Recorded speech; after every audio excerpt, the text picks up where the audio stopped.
Welcome to the session on soldering. This is one of the most exciting and fun activities that the students get to do as part of the STEM club.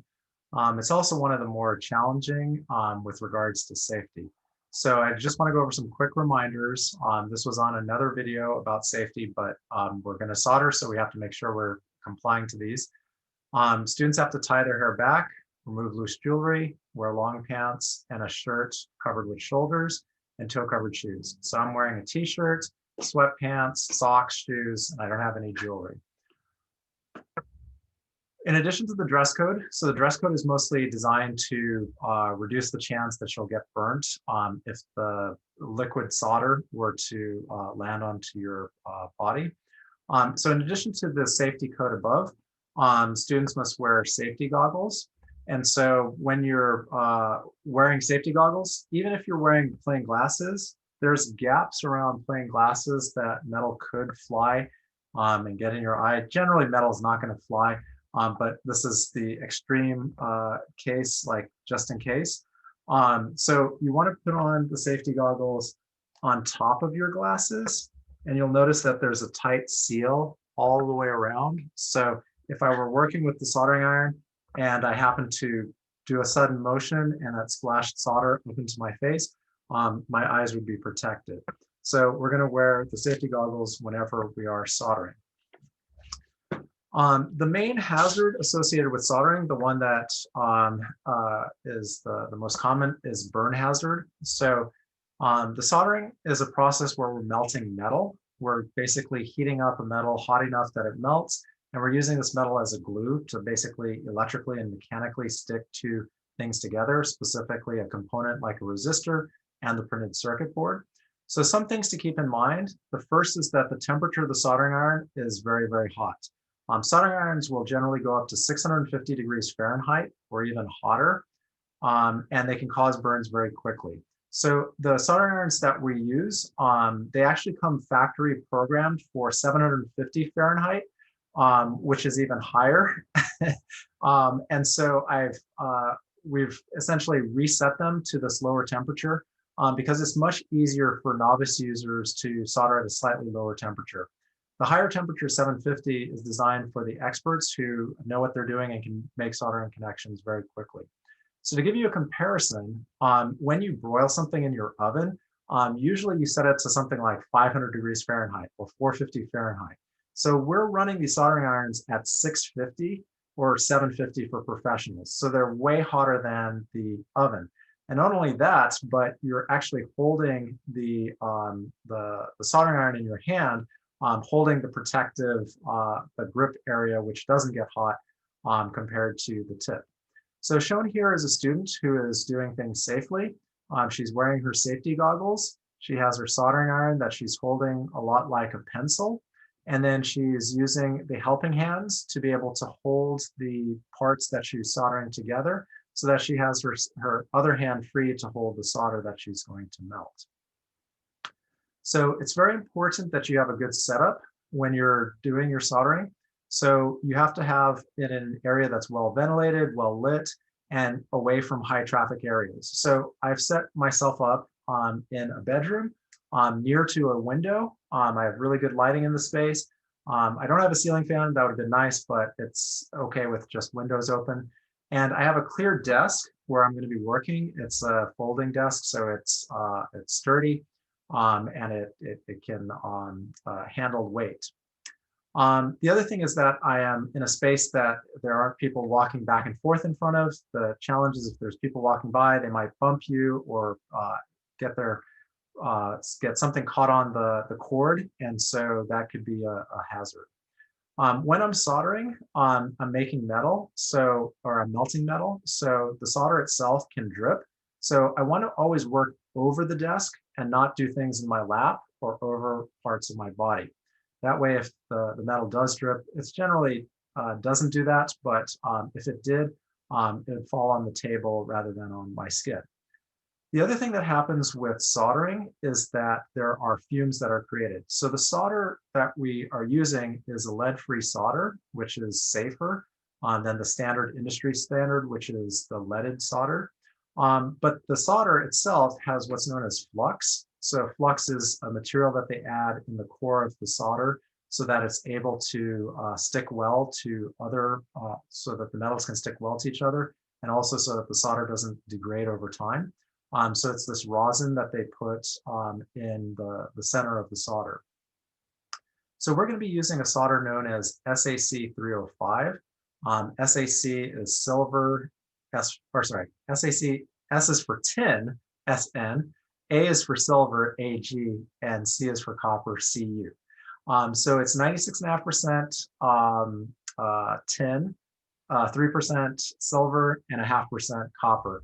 And it's a solder that does not contain lead, but so it melts at a higher temperature. It's a little bit harder to work with than the standard industry lead containing solder, but it's generally safer. So the lead containing solder, it's usually like 63% lead, 37% tin, and it melts at a lower temperature. So when I'm soldering, I was mentioning the rosin. So when I'm soldering, the fumes from the rosin or from the flux that's in the center of the solder, these can irritate the lungs and the eyes. So you generally don't want to put your face directly above right where you're doing the soldering. You're also not going to solder like really far away. You're going to work at a comfortable distance, but you just don't want to be putting your head too close to the soldering iron as you're doing the soldering. So it generates fumes. And so one of my tricks or techniques, it's not a lot of fumes, but is to exhale while I'm soldering. And then when I'm done, I inhale. That way I'm not taking a deep breath while I'm soldering. I'm also not holding my breath in preparation. So just kind of a comfortable breathing, but right as I'm melting the solder and the fumes are creating, I'm just exhaling out. I mentioned that most solder contains lead. As a general practice to get into good habits, avoid touching the face while you're soldering so that you don't get solder on your face. Always wash your hands after you're soldering, and definitely before eating. So we, number one, don't want to have food or drinks or chewing gum in the lab to begin with. And when we're done soldering, we have to wash our hands before we eat or drink. Okay, so soldering. Soldering is a process of joining together two metals. So what we're doing is we are using a fusible metal alloy. So this metal melts, and we're gluing together the components like a resistor to a printed circuit board. And this is going to form an electrical connection, and it's also going to form a mechanical connection, and it's essentially going to be difficult to pull out once we've soldered things together. The solder melts at a specific temperature, and it melts at a temperature that's adequately low that it's below the damage threshold of the components that you're working with.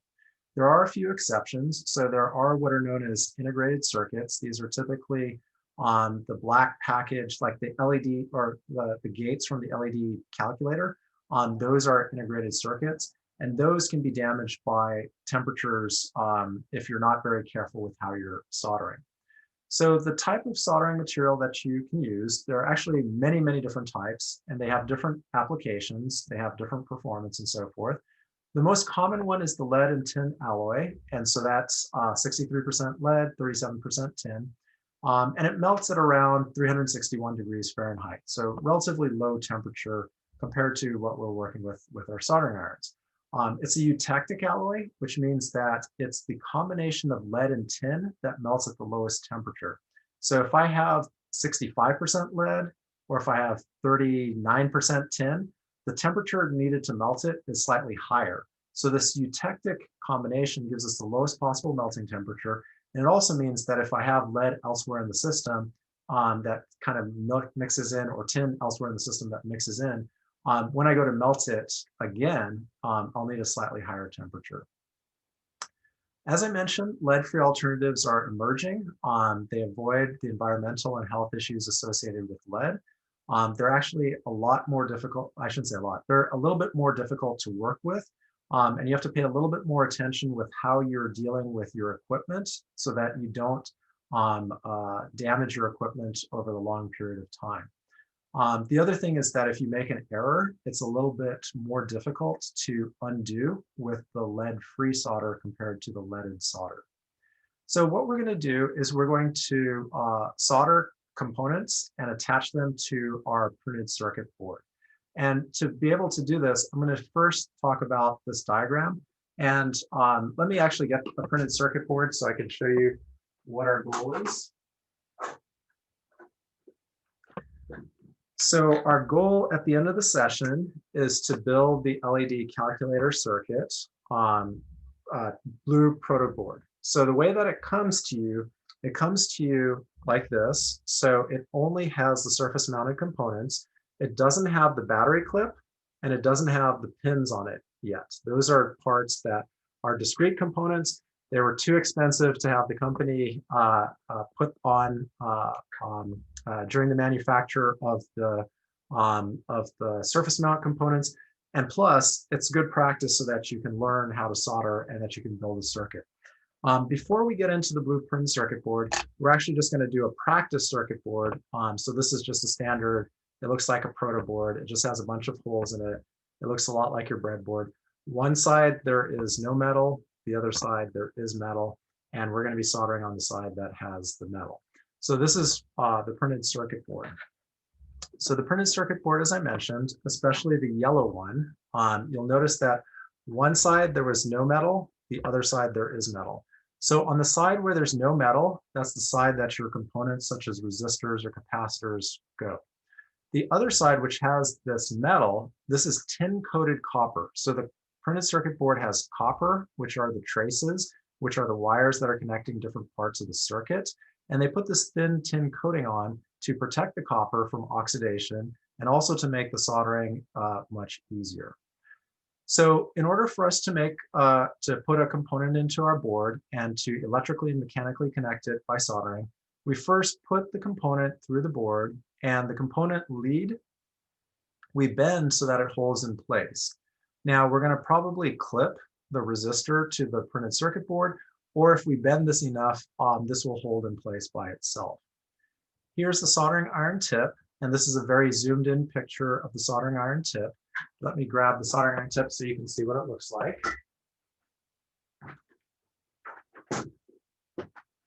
Oh, cord's not long enough. All right, so this is the soldering iron. Yep, so this is the soldering iron, and this is the tip of the soldering iron. So we're going to be working with this piece right here. And what we're going to do is we're going to heat up this joint. So the joint is the region between the copper and the wire. It's where we're making the connection. So the technique is going to be discussed in great detail in the caption of the figure. So we're going to study this caption and go through it step by step. So the heat transfer process is the most important part in soldering. We need to have good heat transfer to heat up not only the printed circuit board and the component, but also the component lead. So those two both have to be hot in order for the solder to stick and glue these two things together. So there are three things that affect heat transfer. The first is the contact area. So how much area is the soldering iron in contact with the printed circuit board or with the component lead? The second is the temperature of the soldering iron tip. That's going to be fixed. That's what we set to. We set it to 350 Celsius, which was 662 Fahrenheit. So that temperature is fixed. This contact area is going to depend on how well you can angle and hold the soldering iron and make contact. And then the third thing for heat transfer is the time in contact. So the longer that this is held in contact, the more heat will transfer. I mentioned that the temperature that we set for the soldering iron tip is 350 Celsius, 662 Fahrenheit. And that originally the factory set it to 750 Fahrenheit because that's the temperature that professionals use. Beginning users, when they're soldering, if they don't do it quickly enough and they transfer too much heat, what can happen is that this copper pad can actually delaminate, which means to come off. It can come off of the printed circuit board, and that damages your circuit board, and it's very difficult to repair that. So we reduce the temperature of the soldering iron tip, which allows users more time to be able to make this soldering connection. The other thing that high temperatures can do is you can actually burn the printed circuit board. So you can get black marks on the printed circuit board because you've actually just burnt through this fiberglass printed circuit board. Okay, so let's look and see how we make a good soldering connection.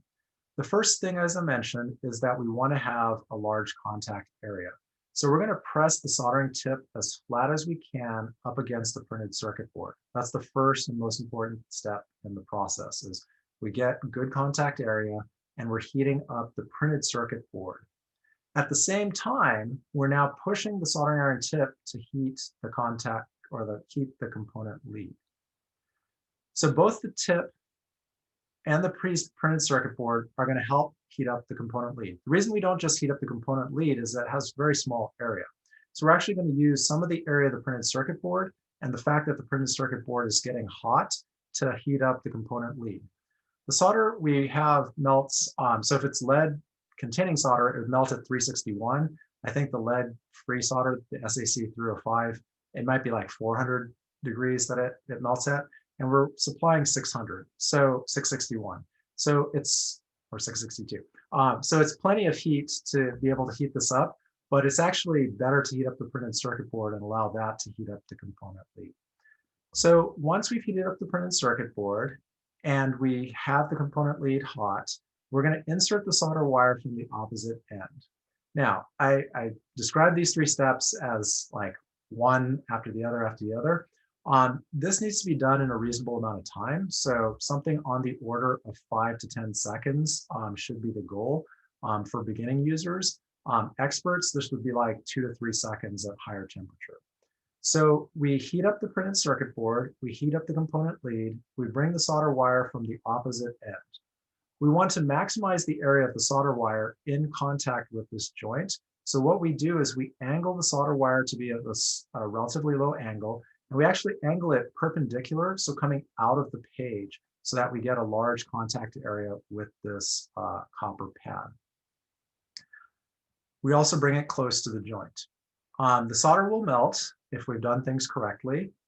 You'll notice that it turns into liquid and it'll get wet the parts of the printed circuit board first, typically, and then it starts wetting the component lead until I have something that has essentially a liquid that looks something like this. In order for me to finish the solder connection, it's important that I take out the wire before I remove the heat. If I remove the heat first, what happens is the solder will solidify and the wire will still be attached. And now I can't pull the solder wire out. So what I need to do is I need to first remove the solder wire while this joint is still hot. So I just have the liquid here and the solid solder wire is separate. In addition to removing the solder wire first, the second thing that I'm going to do is I'm going to, in order to remove the tip, I'm going to slide it up the component lead a little bit and then remove it away. What that does is it allows the bottom to dry and it allows the component lead to make sure that it stays hot and that the solder will dry in sort of this sort of shape. If I pull it away directly, it probably will work, but there's a chance that I create a ball, something like this, where it doesn't have a good connection. So when the solder solidifies, because we're using lead-free solder, the color of the solder will change slightly as it solidifies. And then once I've made a connection, I want to check the quality of the connection.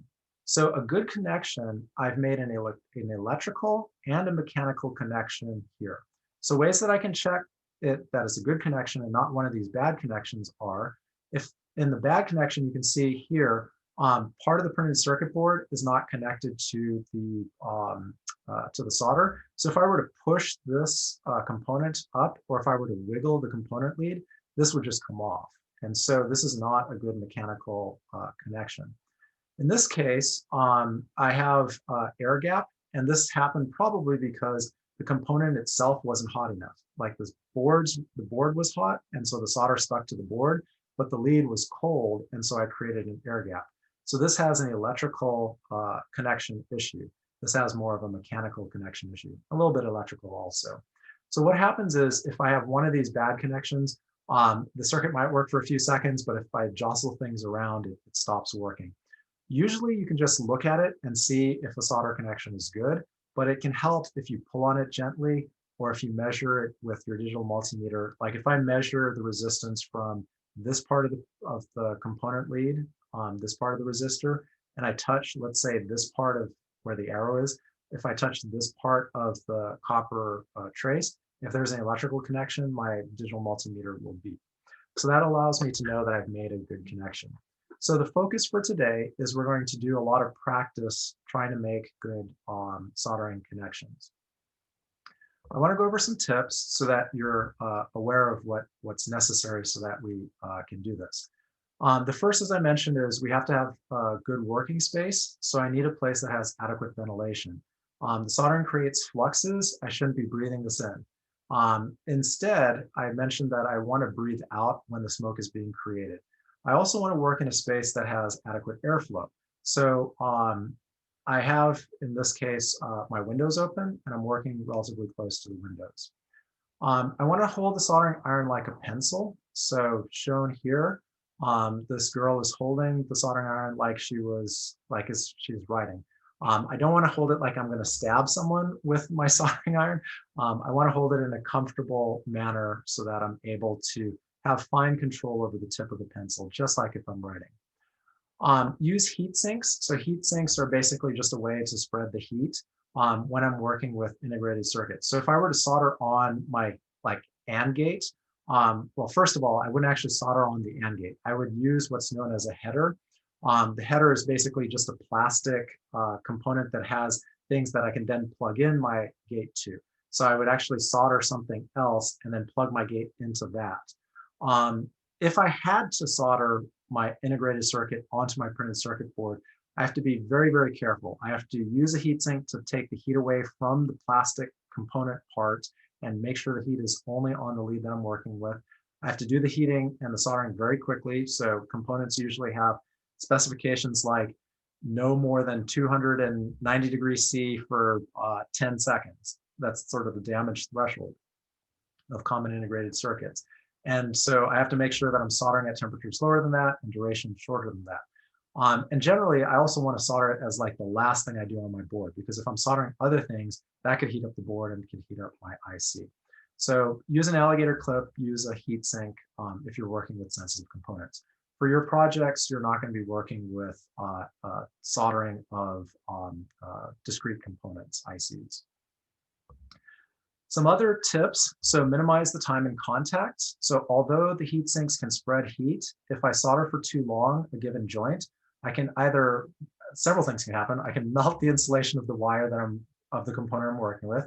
I can melt the printed circuit board. I can cause the copper trace to delaminate. So if you find yourself soldering something and it's taking more than 10 seconds, just stop, reset, kind of put everything back and then come back to it again. Wait about 10 or 15 seconds for it to cool down.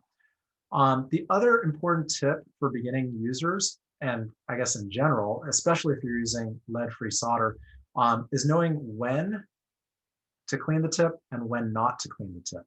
So the clean iron, so I need to have a clean soldering iron if I'm going to make a good connection.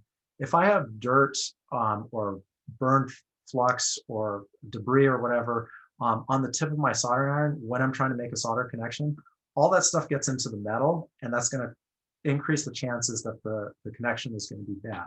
So I want to clean the tip right before I solder a joint. So there are two options. One is a brass sponge, which I'll show. That's the best option. And then the second is a wet sponge. I really should say moist sponge, which is okay to clean the tip. And I want to clean it right before I do the soldering. However, right after I've made my solder joint, I don't want to clean the tip before I put it back in the holder. And the reason is that if I clean the tip, then I have just a very, very thin layer of solder on the tip that can oxidize, and that oxidation creates an insulator that makes it difficult for me to solder my next connection. If I clean the tip every single time I put it back, eventually I'll oxidize it to a point that the soldering iron tip won't work anymore. And I'll have to replace the soldering iron tip. Each school is provided with 5 replacement tips.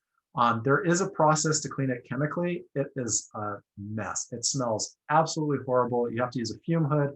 So try to preserve the life of your tip wherever possible. So I clean the tip right before I make the solder connection. I make the solder connection, and I'm going to put the soldering iron back into its holder. But before I do that, I actually melt a little bit more solder onto the tip before I place it in its holder. And this is called tinning the tip. It creates a larger volume of tin on the tip so that when the outer surface oxidizes, the inner surface, which is in contact with the hot soldering iron, can still melt. And so my future cases, I can wipe off that oxidized tin. So this prolongs the life of the tip.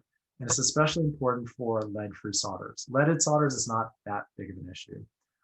The next set of tips are talking about how to solder more efficiently.